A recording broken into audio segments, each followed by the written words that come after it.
तो जी न्यूज पर ये बड़ी कवरेज, स्पेशल कवरेज लगातार जारी है। कई खास मेहमान हमारे साथ हैं। जल्दी से आपको बता देते हैं कि इस वक्त की तस्वीर के लिहाज से बात की जाए तो आप देख रहे हैं कि उत्तर प्रदेश में रुझानों के हिसाब से उत्तर प्रदेश में BJP is coming back, Uttarakhand में रुझानों के हिसाब से बीजेपी इज कमिंग बैक। और साथ ही आपको ये बता दें पंजाब में आम आदमी पार्टी ने झाड़ू लगा दिया है। जो दोनों मेन एक्टर्स थे पंजाब की पॉलिटिक्स के, उन पर झाड़ू लगा दिया है। और इस वक्त जो तस्वीर है वो दिलचस्प तस्वीर हम आपको दिखा रहे हैं। देखिए, बुलडोजर का जिक्र थोड़ी देर पहले सुधीर जी आप कर रहे थे। ये तस्वीर देखिए इस वक्त स्क्रीन पर आप बुलडोजर को याद कर रहे थे। बीजेपी के वर्कर्स बुलडोजर पर किस तरह से जोश और जश्न का माहौल वहां पर इन तस्वीरों में साफ तौर पर देखा जा सकता है। योगी आदित्यनाथ की पॉलिटिकल पिच का बहुत अहम हिस्सा ये बुलडोजर रहा। और अब हम देख रहे हैं कि कैसे वर्कर्स जो है, पार्टी वर्कर्स जो है सुधीर जी, वो जश्न में भी बुलडोजर पर ही मना रहे हैं। जी बिल्कुल बिल्कुल। और ये जो तस्वीर है ये आज के चुनाव के नतीजों पर बिल्कुल सटीक बैठती है। और जितेंद्र सिंह जो केंद्रीय मंत्री हैं, बीजेपी के वरिष्ठ नेता हैं, वो इस समय हमारे साथ जुड़ गए हैं। जितेंद्र जी, आपका बहुत बहुत स्वागत है। धन्यवाद जी, धन्यवाद। जितेंद्र जी, अभी हम स्क्रीन पर एक तस्वीर दिखा रहे हैं बुलडोजर की। ऐसा लगता है कि अगर आज के दिन को हम उसको डिफाइन करें तो बुलडोजर, आपका जो आज के दिन का चुनाव चिन्ह होना चाहिए वो बुलडोजर होना चाहिए। धन्यवाद सुधीर जी, जिस तरह से आपने व्याख्या की है भारतीय जनता पार्टी के पक्ष में। सबसे पहले तो पूरी विनम्रता के साथ उत्तर प्रदेश की जनता का धन्यवाद करना है। उन्होंने इतनी भारी जिम्मेवारी भारतीय जनता पार्टी पर दी है और अवसर दिया दूसरी बार सरकार बनाने का।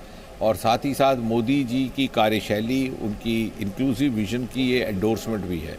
और मैं तो इसको व्यापक ढंग से देखूंगा तो मैं कहूँगा कि मोदी जी ने इस चुनाव के परिणाम के माध्यम से बहुत सारी बातें प्रमाणित होती हैं। एक तो ये कि मोदी जी ने एक नया पॉलिटिकल कल्चर, एक नई राजनीतिक संस्कृति को सफलतापूर्वक आगे बढ़ाने का कार्य किया है।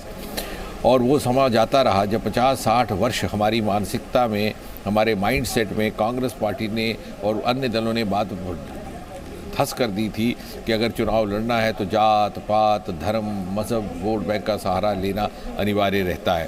और ये शायद फ्यूडलिस्ट लेगेसी का हिस्सा था, समाज को विभाजित करके उस पर राज करना। मोदी जी ने वो जिंक्स तोड़ा है और ये प्रमाणित कर दिया कि विकास के नाम पर, सुरक्षा के नाम पर, वंचित वर्गों को सुविधा देने के नाम पर, सम्मान देने के नाम पर। एक छोटा सा उदाहरण देता हूँ मैं आपको। उत्तर प्रदेश में भी 11 करोड़ के लगभग शौचालय बने। विशेषकर महिलाओं को कितनी सुविधा हुई, कितनी वेदना में वो रहा करती, चाहे वो हिंदू थी कि मुसलमान थी। और उसका नामकरण किया गया इज्जत घर।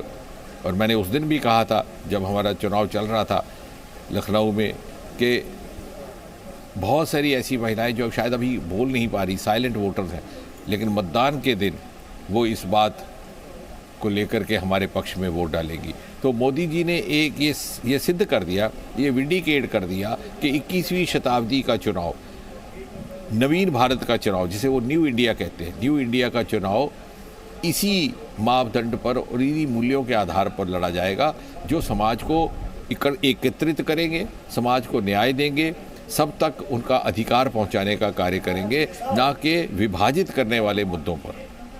जी जितेंद्र जी, लेकिन यूपी में और जो आपने बताया, it seems everything is working for BJP.